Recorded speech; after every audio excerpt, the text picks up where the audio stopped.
오늘은 경건과 영원한 왕국이라는 제목으로 11월 첫째 주 그룹 큐티 나눔 하는데요. 지난주 말씀 인도 받으신 것 서로 나누시면서요. 한편으로는 초신자가 있을 때는 사춘기 때 내가 얼마나 추구했던 가치가 무엇인가 하는 부분들을 서로 나눠보면 좋으실 것입니다. 어떤 사람은 공부를, 어떤 사람은 운동을, 어떤 사람은 연애를 이렇게 하면서 각각 자기가 살아온 배경들이 다를 것입니다.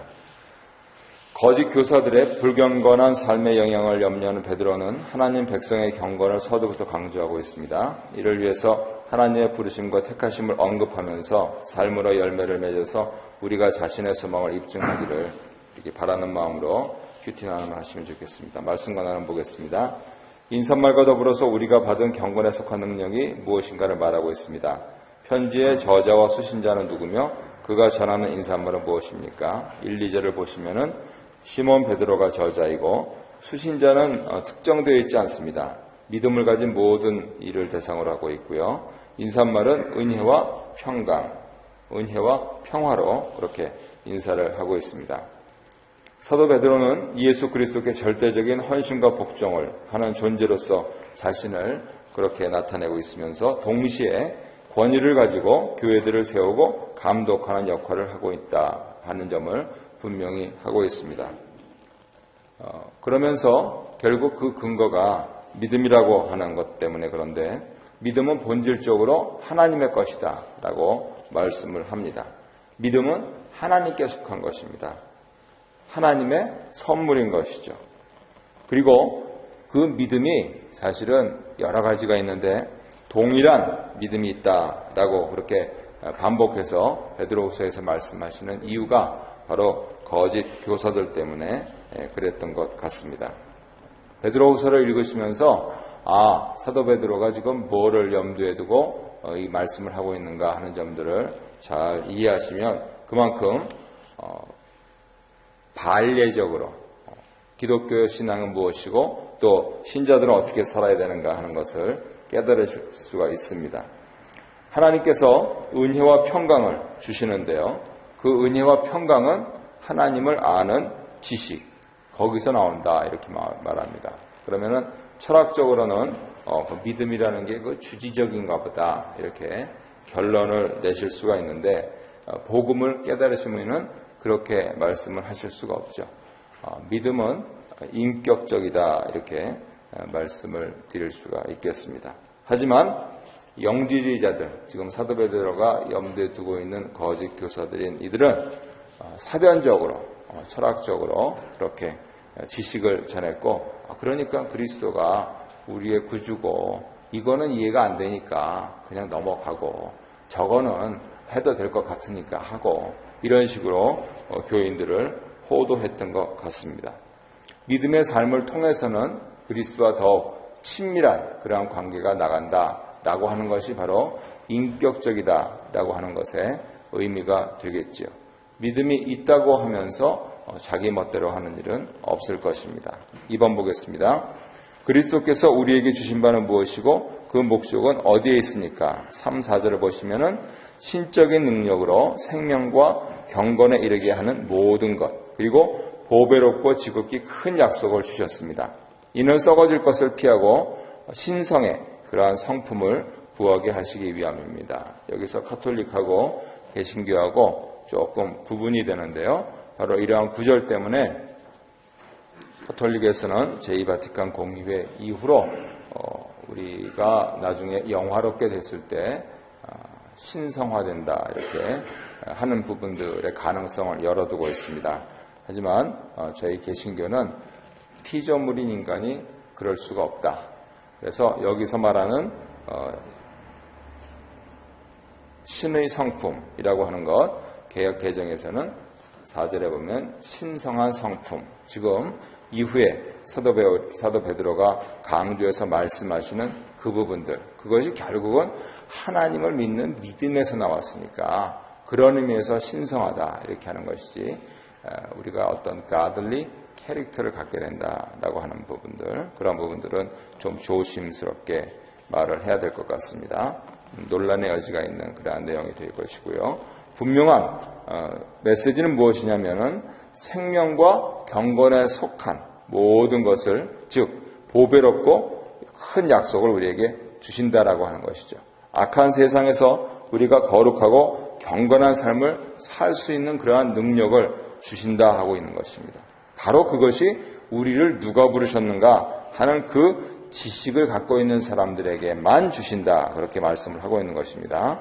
여기서 다시 한번 믿음과 암, 이것을 잘 구별을 해야 될 텐데, 믿음보다는 그리스도를 알아간다라고 언급하고 있는 이유는 자기가 믿는다라고 하면서 스스로 음행과 불의한 삶을 일삼았던 거짓 교사들 때문이 아니냐. 2장 1절부터 4절을 참조하시면 되겠습니다. 그래서 지식이라는 것은 믿음과 덕 위에서 세워지는 것이고, 8절에서는 믿음에 근거한 경건한 삶 역시 그리스도를 아는 그러한 지식에서 출발한다, 이렇게 말씀을 하시고 있는 것이죠. 그래서 결국은 이제 기독교 소설에서 유래돼 가지고 우리가 아주 간단하게 신앙적인 조언을 드릴 때 그렇게 말씀을 드리는데, 뭘 어떻게 해야 될지 모르겠으면 예수님은 어떻게 하셨을까, 이렇게 생각을 해보라, 그렇게 신앙적인 권면을 많이 합니다. 그래서 영어라면 What would Jesus do? 예수님이라면 어떻게 하셨을까? WWJD. 이제 이것을 초신자에게 가르치는 것이죠. 그래서 예수님이라면은 이럴 때 고함 지르지 않으셨을 거다. 예수님이라면은 이럴 때 나를 조금 이렇게 감다운하고 예배당으로 들어왔을 거다. 예수님이라면 이럴 때 헌금 봉투에서 한 장 빼지 않으셨을 거다. 예수님이라면 이럴 때 또 부모에게 막대하지 않았을 것이다. 예수님이라면 이럴 때 또 괜히 자기 분에 못 이겨서 자녀에게 뭐라고 또 몰아세우지 않았을 것이다. 예수님이라면 이럴 때 네가 나 만나서 해준 거 뭐 있냐고 말하지 않았을 것이다. 뭐 이렇게 하면서 What would Jesus do?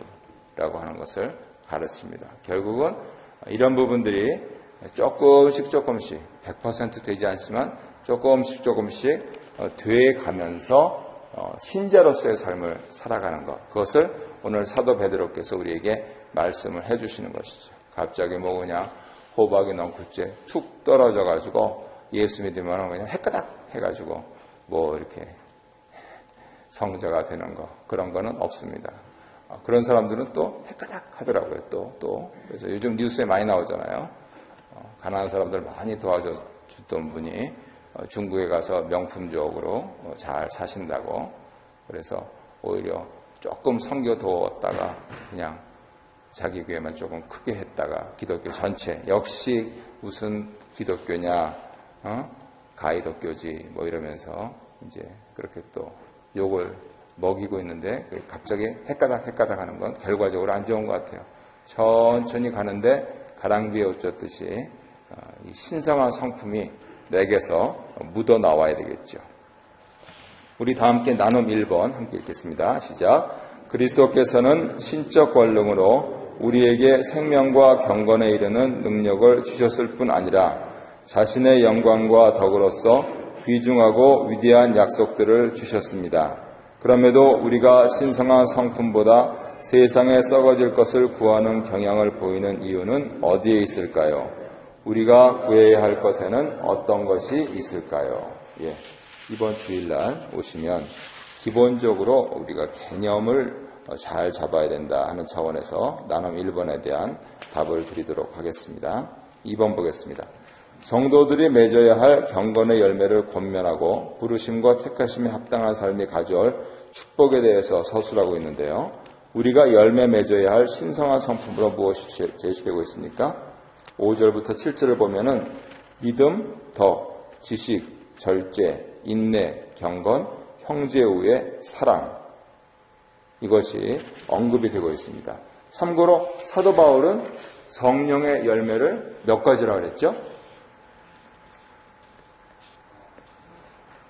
네, 성령의 열매를 한 가지라고 했죠. 그죠?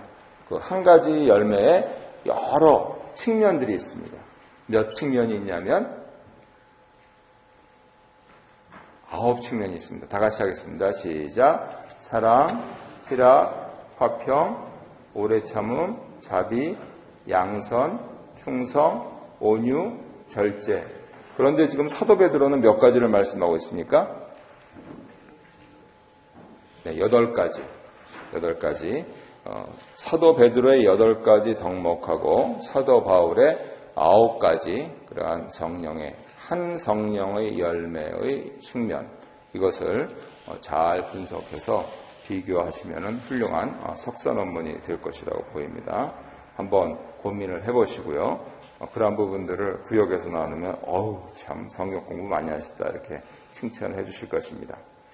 이 8가지가 어떻게 되느냐 학자들도 잘 모르겠다 그럽니다. 그런데 문제는 재미난 것은 믿음에서 시작해서 사랑으로 끝난다라고 하는 거죠. 사도 바울의 성령의 열매는 뭐에서 시작해서 뭐에서 끝났어요?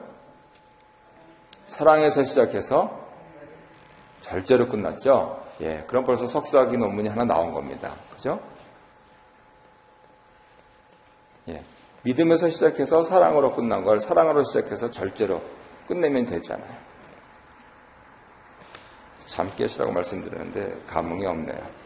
어쨌든 믿음에서 시작해서 사랑으로 끝난다라고 하는 그러한 특징을 볼 수가 있는데, 믿음의 선물은 모든 경건한 삶의 기초이고 원동력이 되는 반면에 사랑은 그 완성의 끝입니다. 그러면 사도 바울은 사랑에서 시작해서 절제로 그렇게 말씀을 하고 있는 이유가 뭘까? 상당히 궁금해지겠죠. 그건 그때 가서 보시겠습니다. 2번 보겠습니다. 경건의 성품을 부정하는 이들에게 어떻게 말하고 있습니까? 8절 9절을 보시면은 게으른 맹인으로 비유되고 있습니다. 이는 주님 안에 약속된 미래를 보지 못하기 때문이죠. 그리스도를 알아간다라고 하는 것, 이것은 굉장히 실천적이고 점진적입니다. 왜냐하면 내가 오늘도 살고 있기 때문이죠. 진리는 이것이다 라고 도장 찍을 수 있는 사람은 세상에 아무도 없습니다. 진리는 하나님이시다. 진리는 사랑이다. 이 하나님의 사랑을 말씀하고 있는 성경이 진리다. 예, 이렇게 말씀하시는 건 참 옳고 좋은 일인데, 그러면 내가 성경을 다 아느냐는 거죠. 평생 설교하신 아주 존경받는 목사님이 그렇게 표현하시더라고요. 큰 태산과 같이 있다면 그 산자락에서 조금 올라갈까 말까 고민하다가 내 인생 끝났다고. 그래서 성경이라고 하는 위대한 산도 그 산기슭에서 깔짝거리다가 머무는, 평생 설교하신 목사님이 그렇다면 일반 교우님들은 더구나 더 잘 모르시겠죠. 더구나 그 성경에서 말씀하시는 하나님, 그 하나님을 우리가 마치 자기 소유인 것이냐 그렇게 아주 배포 좋게 얘기하는 것, 그것은 어떻게 보면 자칫 잘못하면 교만에 빠질 수 있는 것입니다. 반면에 오늘 하나님께서 나에게 임재하셔서 이 말씀을 주셨다라고 하는 만큼 클리어하고 디스팅티브한 것은 없습니다. 나는 하나님의 전체를 다, 하나님이 무슨 생각을 하셔서 나를 이렇게 살게 하시는지 모르겠다. 그게 솔직히 인생의 고백이죠. 하지만 오늘 토요일 날 새벽 기도부터 시작해가지고 내일 주일을 맞기까지 오늘 베드로 말씀을 주신 이 뜻은 좀 알겠다. 이렇게는 돼야지 예수 믿는 재미가 있을 것 아닙니까? 그래서 점차로 그리스도 안에서 하나님을 알아가는 그러한 삶이 있어야지, 다람쥐 쳇바퀴 돌듯이 밤낮 아유 알아요. 알긴 뭘 알아요. 몰라요. 그럼 좀 배우시지. 예배당을 30년 나와도 성경 공부 한 번 안 하시고 그렇게 되면은 안 된다는 것이죠. 무슨 내용이죠? 상당히 이 전파가 동의한다는 뜻으로 그렇게 온 것 같습니다. 그랬을 때 이 그리스도를 아는 지식이 실천적이며 점진적이다 하는 이 성격을 잘 이해하셔야 됩니다. 왜냐하면 내가 영적으로 교만해지면 다른 사람을 자꾸만 판단을 해요. 저 사람은 믿음이 있다 없다. 그런데 믿음은 누구의 랭귀지라고 말씀드렸습니까? 하나님의 랭귀지예요. 내가 뭔데 저 사람이 믿음이 있다 없다 얘기합니까? 보라고 주일 성수도 안 하고 11조도 안 하고 성가대도 안 하고 주일학교 교사도 안 하고 새벽기도도 안 나오고 수요일날도 안 나오고 대개 우리가 그렇죠. 확률적으로는 비슷할 수도 있습니다만 그렇다고 저 사람이 믿음이 없다 이렇게 포인트할 수는 없다는 거예요. 예수님하고 아직 만나질 못했구나 라고 표현할 수는 있겠죠. 하지만 저 사람이 믿음이 있다 없다 누가 그렇게 감히 얘기하겠습니까? 그래서 그런 차원에서 우리가 경건의 성품을 부정하는 이들과 반대로 또 그들에게 합리해서는 안 되는 것입니다. 내가 다른 사람 믿음을 판단하지 말고 내 믿음을 판단하는 겁니다. 내 믿음. 나는 그래 그렇게 분별 있고 그렇게 식별을 잘하면 과연 나는 어떤가 라고 하면서 성경 말씀이 나를 해부하시도록 그렇게 하는 게 내 믿음이지. 내 믿음 하나 건사 못하고 사실 자식한테 믿음 하나 제대로 전수하지 못하는 인생이 무슨 남의 믿음까지 왈가왈부하는 거죠. 그래서 정말 두렵습니다. 1년, 2년 가면서 정말 두려워집니다. 이 정말 2대가 못 넘어갈까 봐 이제 4대를 만들고 5대를 만들고 해야 되는데 이게 될까? 더구나 이민까지 와서.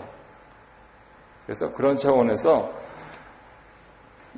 날마다 오늘 주신 그 말씀에 집중하는 것이 지혜가 될 것이라고 확신하는 것이죠.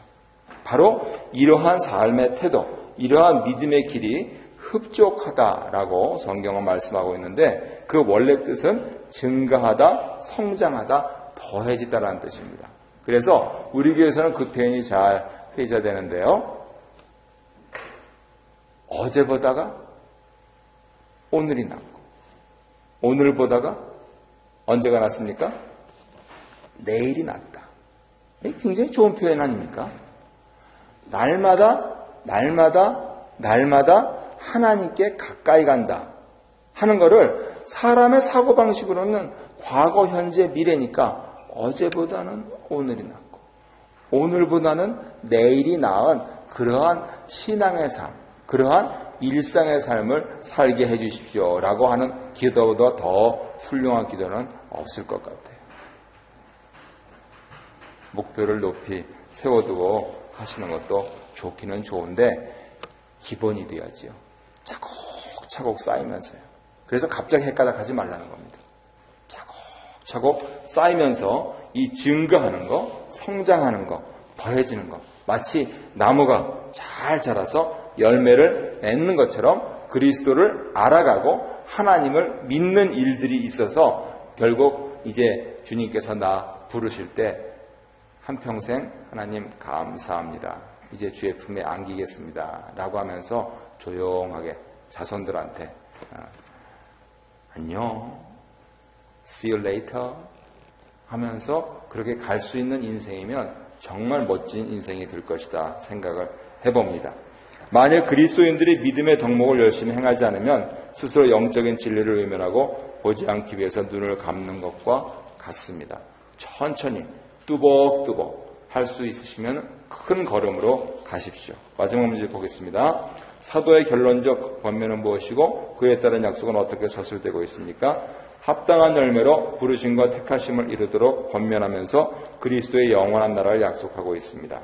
그리스도께서 신자들에게 능력을 주시기 때문에 탁월한 삶을 살 수가 있고 그런 만큼 신자들은 더욱 힘써서 자신이 하나님의 자녀인 것을 굳게 해야 한다. 그래서 결국 어떻게 콜링하셨고 어떻게 셀렉트 하셔서 일렉트 하셨는데 그렇게 막 살 수 있냐. 도저히 그거는 상상할 수가 없다. 그러니까 저렇게 막 사는 사람들처럼 하지 말고 너희는 조용하게 그 사람들하고 얘기하지도 말고 조용하게 네 실속 차리고 조용하게 한 걸음 한 걸음 증거하고 성장하고 더해져서 그래서 풍성한 열매를 맺어라 라고 말씀을 하시고 있는 것이죠. 그래서 우리가 힘써 경건을 행하는 것도 하나님께서 그렇게 주시기 때문이니까 오늘 바로 여기서 내가 그렇게 천천히 점진적이면서 실천적으로 그리스도를 알아가기를 원하시는 분들은 반드시 성령을 구하셔야 됩니다. 우리 10월 마지막 주에 그러한 암송 구절이 악한 자라도 자식한테 떡을 주는데 하물며 하늘에 계신 천부께서 구하는 자에게 주시지 않겠느냐. 뭘 구해야 됩니까? 성령을 구하라. 그렇게 말씀을 하시는 겁니다. 오늘 나오셔서 우리 가족들의 행복과 건강과 재산의 증식, 아름다운 얘기입니다. 하지만 근본적인 개념의 변화가 있어야 됩니다. 신성한 성품에 참여하는 그러한 사람들은 가장 그 무엇보다도 이 현세와 내세에서 우리를 인도해 주시는 그 성령을 구해서 내가 성령의 사람이 되기만 하면 하나님께서 더한 것에 더하게 하신다라고 하는 점들을 잘 깨달으시고 그렇게 신자로서의 기쁨을 만끽하시는 기도 생활도 하시길 바랍니다.